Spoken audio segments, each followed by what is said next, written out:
The president of Eritrea has met with the leaders of both Russia and China as Africa looks to break free from Western colonial interference. Joining us to discuss this and more, we have historian and journalist Thomas Mountain. Thomas, welcome back to the Critical Hour. Good to be back. Well, there's big goings on in Eritrea. We had Eritrea Independence Day just recently, celebrated that, and we had people on to talk about that. And now let's start with Africa. President Afwerki and President Vladimir Putin held extensive discussions in the Kremlin in mid-afternoon hours on enhancement of bilateral ties, as well as on international issues and developments of interest to the two countries. Your thoughts? Well, this is the second time that Eritrean President Isaias Afwerki has had the red carpet rolled out for him. Earlier in May he was in China, whereas Xi Jinping he rolled out the red carpet. And now he's still in Russia as we speak, where Putin rolled out the red carpet for him. And this is interesting because in less than 2 months there's going to be the Russian African Summit. Well, President Isaias will be back in Moscow again. So. This time they're talking about economic and other aid support for Eritrea. But, I think both of these times is very important because, Eritrea is just a little country of 4 million people. And just a brief history here, Eritrea, when colonialism started, when the Italians invaded Eritrea in 1880, Eritrea was the third forested. By the time the last colonialists, the Ethiopians, were driven from the country in 1991, Eritrea was less than 2% forested.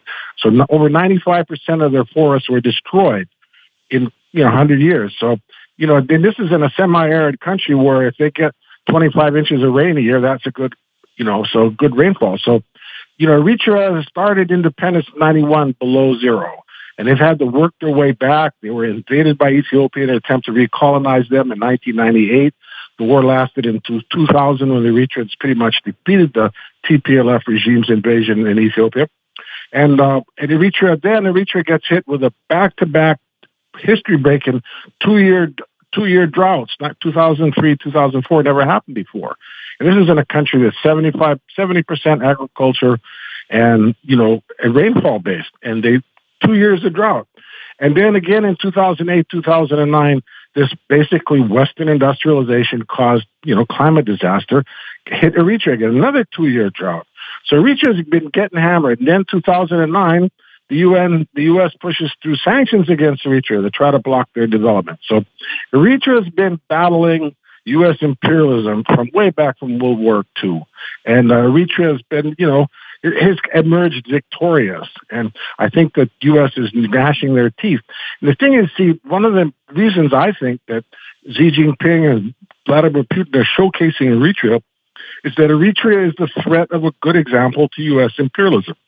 Eritrea, I call Eritrea the Cuba of Africa. It's the only country in Africa that came to power through the armed struggle, completely drove their colonialists out of their country, not through any negotiations with Margaret Thatcher or anything else. So, Eritrea has been, just like Cuba in Latin America, is the only country that came to power through the armed struggle, not through Western democracy or negotiations or any of that sort of stuff. So, and on the other hand, Eritrea is also the only country in Africa that refused to fall into the debt trap of the IMF and the World Bank. They've never accepted any loans from the IMF. So, Eritrea is unusual that way. And these are the two ways the U.S. controls Africa, through Western democracy, buy stolen or rigged elections, and through debt bondage, where they control their economies through the IMF. So Eritrea is unusual, to say the least.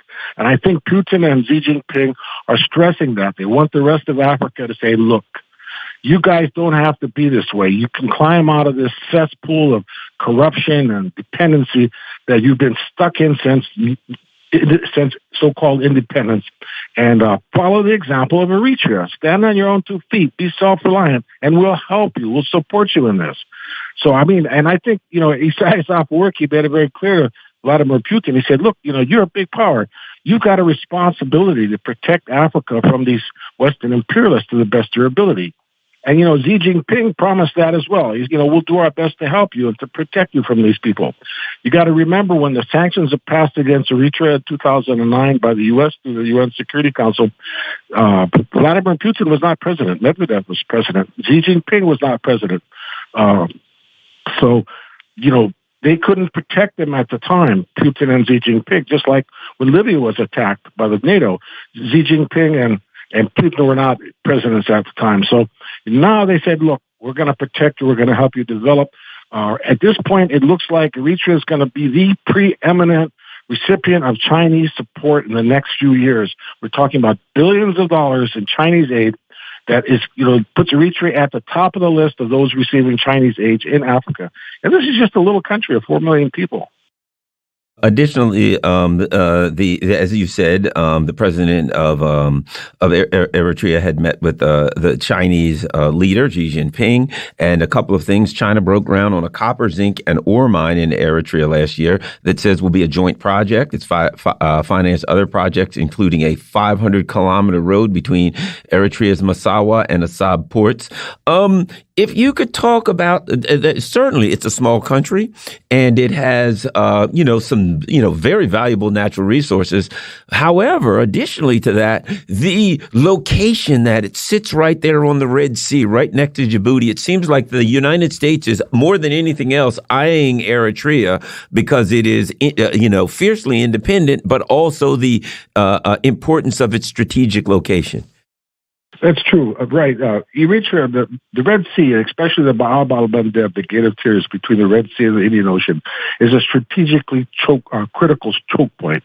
And it sits right next to Eritrea, with Eritrea on one side, Yemen on the other. So, this is the reason why Eritrea basically the United States gave Eritrea to Ethiopia after the Second World War instead of Eritrea getting independence, because Ethiopia wanted it, and the U.S. wanted Ethiopia to be their policeman on the beat in the Red Sea. So, both China and Russia recognize the fact that this is the major trade partners in the world are Asia and Europe, and most of that trade passes through the Red Sea. And Eritrea sits square right there.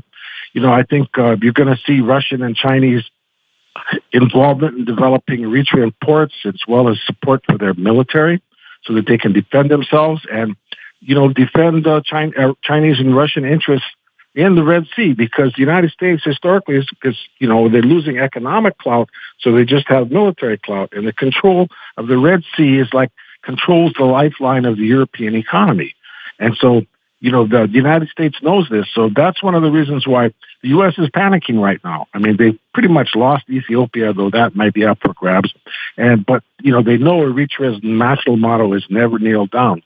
And they're not going to. And now Eritrea are drawing consistently closer to China and Russia has got the U.S. really scared, because if Russia and China establish a military presence in the Red Sea, that's a threat to the U.S. control of the Red Sea. And the U.S. is, this is something that they know that it's in their national interest, to control the European economy. They have to control the Red Sea, so the shipping lane. So, Eritrea's, China's been much bigger than Russia in investing in Eritrea. Russia's got their hands full in the Ukraine war, but China owns all the mines in Eritrea now, and they're developing the country. They've promised them 14 areas of development, from everything from infrastructure to mining to health to education.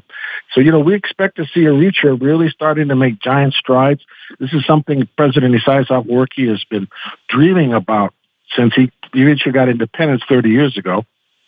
And now China's going to go to bat for Eritrea and really help Eritrea become the role model for the rest of Africa, where they're going to see dramatic standard of living improvement. But, this is all going to be done on Eritrea's terms. That's the thing is, even though they're a small country and they're dealing with big powers, Eritrea still says how it's going to be done. And I think that's a very positive sign for the rest of Africa. SPUTnik reports African leaders have recently pointed to the West putting extraordinary pressure on many of the continent's countries to choose sides. ANC youth leader slams U.S.-led policy, quote, put gun to South Africa's head. One of the things I'm seeing now is videos of people from South Africa, people from Uganda, people from different countries saying to the U.S., saying to the traditional colonial powers, no more. We're not listening to you. Don't tell us what to do.